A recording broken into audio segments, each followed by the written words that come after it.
नमस्कार बच्चों। जिस उद्देश्य से इस श्रृंखला की शुरुआत की गई थी कि वो चयनित बच्चे जिन्होंने सिलेक्शन पाया उस सारे संघर्षों को झेला और उसके बाद यहाँ तक पहुँचे कि एक पद पर चयन मिला। तो आज हमारे बीच राजकमल हैं जिनका चयन प्रिवेंटिव ऑफिसर के पद पर हुआ है। और नए नए संघर्ष सबके सामने आते हैं और कोई पहली बार आपके सामने नहीं आते हैं, वो उससे पहले किसी न किसी के पास आ चुके होते हैं। तो हम उन समस्याओं को जिन्होंने पहले झेला है, अगर हमें पहले पता चल जाए कि इससे ऐसे उभरा जा सकता है तो शायद समय मेहनत बहुत बच जाएगा और हम अपनी परफॉर्मेंस और बेहतर कर पाएंगे। तो मैं चाहूँगा कि राजकमल अपनी बात बताएं कि कह सबसे पहले कैसे उन्होंने कंपटीशन में एंट्री की, फिर उसके बाद अगली बात पूछेंगे और ऐसे ऐसे लगातार पूरी जर्नी शेयर करेंगे और कुछ वो अपने मन से कहना चाहेंगे तो भी डिस्कस किया जाएगा। तो सबसे पहले राजकमल कैसे मतलब कंपटीशन स्टार्ट हुआ, कैसे संस्थान आए, है ना? और जैसा कि मैं पहले से जानता हूँ कि शाश्वत यहाँ संस्थान में है, वो परिचय भी आप शेयर करेंगे।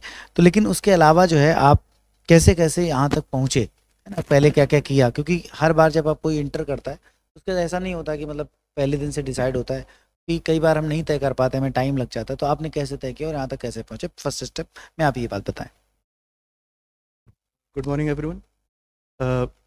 इंटर के बाद जैसे जब डिसाइड नहीं होता है कि हाँ आप क्या करने वाले हैं, क्या आगे क्या करेंगे, तो उसी में पिताजी की तरफ से कहा गया कि हाँ पॉलिटेक्निक की। तो पॉलिटेक्निक एंट्रेंस दिया, इंटर के साथ ही एंट्रेंस दिया था, रैंक अच्छी आई थी तो कानपुर में ही पॉलिटेक्निक कंप्लीट किया पहले। तो पॉलिटेक्निक कंप्लीट जब कर रहे थे उस तरफ के बीच में ये समझ में आया कि इंटरेस्ट मेरा इस तरफ नहीं है। सेकेंड ईयर तक ये समझ में आ गया मुझे इस तरफ आगे नहीं बढ़ना। तो फिर उसी दौरान ऐसा था कि मेरे बड़े भाई शाश्वत, जैसे आप लोग जानते हो, इसी संस्था से एक्साइज इंस्पेक्टर चेक पे एक्साइज इंस्पेक्टर के पद पर चयन लिया। तो मैं वो भी ऐसे देखा कि हाँ अच्छा है, मतलब कि इंटरेस्ट हमें भी आने लगा। उनको देखा, उन्होंने भी तब तक चयन लिया। तो ये समझ में आया कि हाँ मुझे एसएससी की तरफ पढ़ना है, एसएससी की प्रिपरेशन करूँ। मेन मेन फोकस एसएससी में सीजीएल की तरफ रहेगा। तो यहाँ से शुरुआत हुई कि हाँ मुझे एसएससी की तरफ जाना है। अब के बाद ये कि हाँ जाएँ कहाँ, मतलब कोचिंग वोचिंग कहाँ से ज्वाइन करें। तो भैया ने यहाँ अर्थ अकेडमी में पढ़ा। तो भैया का गाइडेंस भैया गाइडेंस हमेशा से रहा। तो भैया ने बताया कि हाँ अर्थ अकेडमी, तो पहले यहाँ से फिर स्टार्ट हुआ, फिर बात यहीं से। तो इसके बाद एसएससी के पैटर्न स्टार्ट हो गया। अच्छा, क्योंकि शाश्वत ऑलरेडी थे तो उस वजह से मोटिवेशन की तो कोई कमी इस वाली नहीं रही होगी, नहीं होगा ऐसा कुछ भी नहीं है। तो अब सीधे मुद्दे पे बात पे आते हैं कि अब अगर मोटिवेशन की कोई समस्या नहीं रही, हमारे पास अच्छा से गाइडेंस मिल गया तो बहुत आसानी से ये चीज़ें मिल गई। तो अब हम जैसा कि हम बात करें बार बार कि हमें इस बात पे फोकस करना कि आपकी कोई एक समस्या जो किसी और की समस्या हो, हम उससे कुछ सीख पाएँ, इतना ही सही उद्देश्य है आपको अपनी जर्नी शेयर करने का।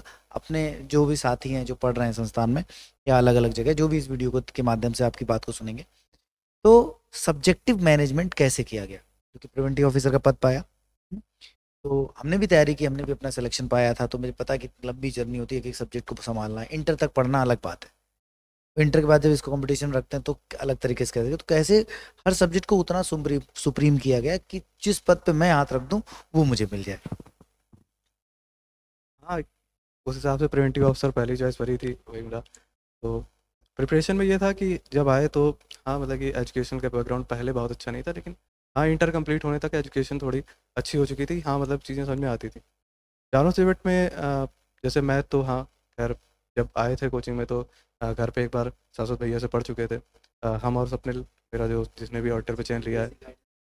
हाँ तो बेसिक गाइडेंस के बाद वहाँ से फिर आगे हुआ कि हाँ फिर कोचिंग में, फिर यहाँ पे कोचिंग में आके ये बस पता लगा कि हाँ चीज़ों को थोड़ा एक सब्जेक्ट से नहीं होगा, आपको चारों सब्जेक्ट देखने पड़ेंगे। चार सब्जेक्ट मैथ, फिजिक्स, रीजनिंग, इस चारों। तो ये ऐसा है कि आपको अगर पद पे चयन लेना है, किसी अच्छे पद पे चयन लेना है, तो आपको चारों सब्जेक्ट देखने पड़ेंगे। तो मैथ हाँ आपके आप थे कि जैसे मैथ में कोई दिक्कत नहीं हुई। इंग्लिश में पहले कोचिंग पढ़ी, फिर उसके बाद काफ़ी ज़्यादा इंग्लिश में आपको को देखना होता है कि हाँ आप खुद से कर रहे हो। एक सब्जेक्ट को इम्प्रूव इंग्लिश अगर आप एक सब्जेक्ट की तरह पढ़ रहे होंगे वो अलग चीज़ है। अगर आप एक लैंग्वेज की तरह पढ़ रहे हो, नॉर्मल कन्वर्सेशन की तरह, तो हाँ चीज़ें अच्छे से समझ में आती हैं और वो ऐसी रहती हैं जो आपकी आगे भी हमेशा हेल्प करेंगी। तो इंग्लिश भी ज़रूरी थी, तो इंग्लिश के लिए न्यूज़पेपर शुरू किया, एक दो नॉवेल्स भी पढ़ी, जिससे इंग्लिश में इम्प्रूवमेंट देखने को मिला। और इंग्लिश में मार्क्स भी काफ़ी अच्छे हैं, मैथ में भी काफ़ी अच्छे हैं। रीजनिंग और जीएस, रीजनिंग मैंने पढ़ी थी कि जिस जिस टॉपिक में मैंने जैसे मॉक ऑफ जस्ट दी है, तो ये देखा जिस जिस टॉपिक में प्रॉब्लम्स आ रही हैं उन टॉपिक्स को यूट्यूब से या किसी भी ऐसे सोर्स से या कोई किसी बुक से रिवीजन करके, मतलब एक बार पहले पढ़ा, फिर उसके जितने भी क्वेश्चंस दिए गए वो सारे लगाए। तो इससे रीजनिंग के जितने भी टॉपिक्स में दिक्कत थी, सिर्फ उन टॉपिक्स को मैंने कवर किया जिससे रीजनिंग मतलब इतनी आ गई थी कि हाँ, मतलब कि 45 के आसपास मार्क्स आ जाते थे 50 में। खैर प्री में ही था। और जीएस में भी आपको देखना पड़ेगा कि जीएस को भी आपको अच्छे से करना पड़ेगा, क्योंकि जीएस मैटर करती है। अ, जो आपको अलग अलग पदों पे चयन है, आप अगर किसी, मान लीजिए आप किसी एक सब्जेक्ट में अगर कम कर रहे हैं तो जीएस आपकी भरपाई करेगी। तो इस तरह से, या जीएस ही हो सकता है कई लोगों का भी हो, तो आपको देखना पड़ेगा कि चारों सब्जेक्ट सही हो।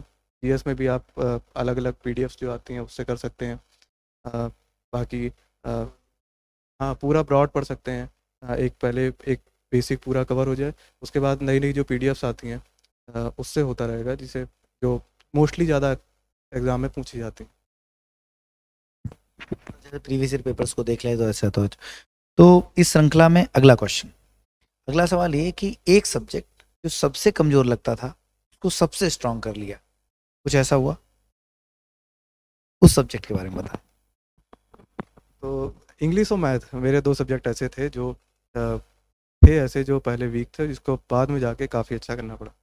इंग्लिश में ऐसा रहा कि इंटर में और हाई स्कूल में भी मेरे मार्क्स उतने अच्छे नहीं हैं, कि इंग्लिश में बहुत अच्छे नहीं हैं। तो इंग्लिश में वहाँ से लेके मेंस में 197 तक स्कोर करना, सीजीएल 20 में 187 स्कोर किया इंग्लिश में, सीजीएल 21 में 186 स्कोर किया इंग्लिश में। तो उसके लिए इंग्लिश में काफ़ी हद तक न्यूज़पेपर हेल्प करता है। आपको चीज़ें सिर्फ सब्जेक्टिव बेस पे नहीं पढ़नी होती, आपको ये भी देखना होता है कि हाँ, एक लैंग्वेज है इंग्लिश। अगर आप उसको एक सब्जेक्ट पढ़ के मान के पढ़ेंगे तो वो आपकी उस समय के लिए ज़रूर है कि आप सिर्फ पेपर के लिए हेल्प करते हैं, लेकिन उतना पेपर में आप सिर्फ मार्क्स ला सकते हैं एक लिमिट तक। उसके आगे आपको देखना पड़ेगा कि हाँ, वो भी एक लैंग्वेज है। जैसे हिंदी हम लोगों की लैंग्वेज है, ऐसे इंग्लिश भी एक लैंग्वेज है, उसी तरह से पढ़ना पड़ेगा कि हाँ, नॉर्मल कन्वर्सेशन में भी आ जाए। या आपको कोई चीज़ें पढ़नी है, आपको फ्लो में पढ़ सकते हैं आप, आपको दोबारा नहीं सोचना पड़ेगा वो क्या लिखा है। इसी तरह से इंग्लिश न्यूज़पेपर काफ़ी हद तक जितने आप किसी सब्जेक्ट से जुड़े हैं, जैसे आप इंग्लिश जितना पढ़ रहे हैं, मतलब आप न्यूज़पेपर लगातार पढ़ रहे हैं, या आप कुछ भी जैसे कोई कंटेंट भी आप यूट्यूब पे देख रहे हैं वो इंग्लिश में देख रहे हैं, तो ये सारी चीज़ें हेल्प करेंगी, जो आपको एक तरह से आपको नहीं लग रहा है कि आप आपकी हेल्प करेंगी, लेकिन ये सब इम्प्रूवमेंट आपको मिल रहा होता है। मैथ में भी ऐसे ही है। मैथ में ये बात है क्लास 8th की, कि मैथ में मैं फेल था एक सब्जेक्ट में। फिर वहाँ से जब एक बार फेलियर जब सामने आता है, तब आपको लगता है कि हाँ, अब तो कुछ करना है। कि पहले स्टडी में एवरेज थे, वहाँ से फिर इम्प्रूव किया, फिर 10th तक आते आते, इंटर तक आते आते सही हुआ। और फिर यहाँ पे एग्ज़ाम में मेंस एक बहुत बड़ी चीज़ होती है। जब मेंस था तो मेंस में डर ये रहता है कि हाँ, मैथ आ तो जाएगी, क्वेश्चन कर लेंगे, लेकिन टाइम मैनेज नहीं होता है। टाइम, क्योंकि जब आपको दिए जाते हैं कि 2 घंटे में 100 क्वेश्चन करने थे, तो टाइम बहुत ज़्यादा होता है। कि हाँ, टाइम इस तरह से रहता है कि आपको पर क्वेश्चन टाइम काफ़ी कम मिल रहा होता है। आपको ये देखना होता है कि कौन से क्वेश्चन करने हैं, कौन से नहीं करने हैं। तो ऐसा था पहले कि एक बार मेंस दिया था तो उसमें नहीं हुआ, मैथ उतने अच्छे से मैनेज नहीं हुई। दोबारा फिर प्रैक्टिस के यहाँ कोचिंग में जो था कि हाँ, प्रैक्टिस पे जो जोर दिया जा रहा था कि हाँ, प्रैक्टिस इस टाइम बाउंड प्रैक्टिस, कि टाइम बाउंड प्रैक्टिस, कि आप टाइम सेट कर लें, उसके हिसाब से प्रैक्टिस करें कि हाँ, इतने समय में इतने क्वेश्चन लगाने हैं। ये होता है परीक्षा का पैटर्न कि आप उसी तरह से कर रहे हैं कि हाँ, जैसे परीक्षा में होगा कि आपको क्वेश्चंस आएंगे सामने, आपको जैसे ही क्वेश्चन आएंगे आपके सामने, सबसे पहली चीज़ ये होगी कि हाँ, मेरे पास कम टाइम है, उसी में ये करना है। ये इस तरह से। तो लगातार इस तरह चीज़ें रहीं, वही सारे उतार चढ़ाव रहे, चीज़ें वैसे रहीं। तो आई थिंक सारी बातें कह ली होंगी, सारी चीज़ें वैसी तरह इन चीज़ों को फॉलो किया जाए तो लगातार उस मतलब बहुत आप कम समय में चीज़ें बेहतर पा सकते हैं, और डरने की कोई ज़रूरत नहीं। बाकी हमेशा अपने आप को मजबूत रखिए, कमज़ोर बिल्कुल मत पड़िए, क्योंकि सिलेक्शन में सबसे ज़्यादा महत्वपूर्ण होता है कि लंबे समय तक टिके रहना।